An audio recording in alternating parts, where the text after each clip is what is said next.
आणि आताची एक महत्त्वाची बातमी बारामतीमधून आहे। बारामतीच्या सीसीटीव्ही प्रकरणावर आयोगाने स्पष्टीकरण दिलेलं आहे। साम टीव्हीने ही बातमी दाखवली होती आणि त्यानंतर आता सीसीटीव्ही प्रकरणावर आयोगाने स्पष्टीकरण दिलेलं आहे। इलेक्ट्रिक कामासाठी केबल काढल्यामुळे सीसीटीव्ही बंद असल्याचं आयोगाने म्हटलेलं आहे। साम टीव्हीच्या बातमीनंतर अधिकाऱ्यांची धावपळ झाली आणि त्यानंतर त्यांनी हे स्पष्टीकरण दिलेलं आहे। तब्बल 45 मिनिटं इथलं सीसीटीव्ही मॉनिटरिंग बंद होतं आणि 45 मिनिटांनंतर हे सीसीटीव्ही मॉनिटरिंग सुरू झालेलं आहे। आताची महत्त्वाची बातमी आपण पाहतोय। इलेक्ट्रिक कामासाठी केबल काढल्यामुळे सीसीटीव्ही बंद असल्याचं त्यांनी स्पष्टीकरण दिलेलं आहे। साम टीव्हीने ही बातमी पहिली दाखवली होती आणि त्यानंतर अधिकाऱ्यांची धावपळ झाली आणि लगेचच त्यांनी आपलं स्पष्टीकरण जारी केलेलं आहे। आताची महत्त्वाची बातमी आपण पाहतोय बारामतीमधून। बारामतीच्या सीसीटीव्ही प्रकरणावर आयोगाने स्पष्टीकरण दिले।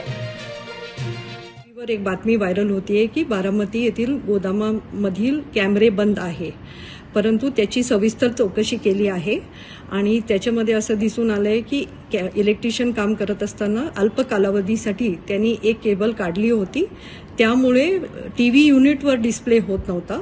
मात्र सर्व कॅमेरे फंक्शनल आहे, सर्व डेटा त्या कालावधीचा देखील इंटॅक्ट आहे आणि आता कुठलीही प्रकारची अडचण नाही। सर्व प्रक्षेपण हे आपल्याला टीव्ही युनिटवर व्यवस्थित दिसत आहे आणि कुठल्याही प्रकारची अडचण नाही।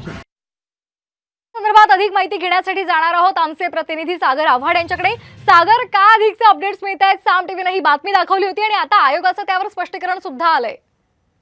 नक्कीच निवडणूक अधिकारी आहेत कविता द्विवेदी यांनी स्पष्टीकरण दिलेलं आहे। डाटा पूर्ण सेव्ह आहे, कुठल्याही प्रकारचा कुठलाही अनुचित प्रकार घडलेला नाहीये।